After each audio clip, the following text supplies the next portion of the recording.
Hello guys, কেমন আছেন আপনারা সবাই?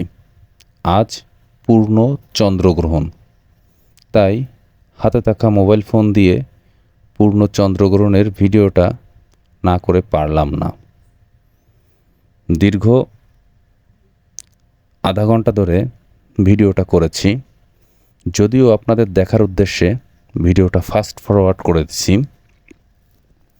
যাতে করে পুরো সিনটা 2 মিনিটের ভিতর আপনারা যেন দেখতে পারেন এবং সুন্দর মনোরম দৃশ্যটি উপভোগ করতে পারেন। দেখুন বন্ধুরা, চাঁদটা আস্তে আস্তে করে গ্রাস হচ্ছে।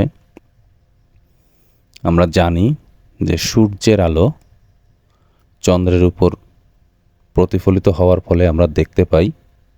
তাই আজ যেহেতু পূর্ণ চন্দ্রগ্রহণ, তাই সূর্য, পৃথিবী আর চন্দ্র সরল রেখা বরাবর চলে আসবে, যার সূত্র ধরে চন্দ্রগ্রহণটি বা চন্দ্র আস্তে আস্তে অন্ধকার নিমজ্জিত হচ্ছে।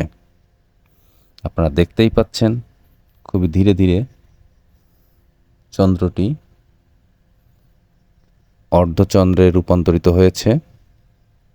এখন আস্তে আস্তে পূর্ণ চন্দ্রই গ্রাস হয়ে যাবে, অন্ধকারে মিলিয়ে যাবে। দৃশ্যটি দেখতে আমার খুবই ভালো লাগছে এবং বন্ধুবান্ধব ছোটো ভাইদের সাথে দৃশ্যটি উপভোগ করলাম, আর সাথে সাথে আপনারাও যেন উপভোগ করতে পারেন সেই উদ্দেশ্যে ভিডিও করলাম। দেখতেই পাচ্ছেন মেঘের ভিতর চন্দ্রটি ঢুকে গেছে এবং আস্তে আস্তে পুরো চন্দ্রটি অন্ধকারে নিমজ্জিত হয়ে যাচ্ছে। ধন্যবাদ সবাইকে।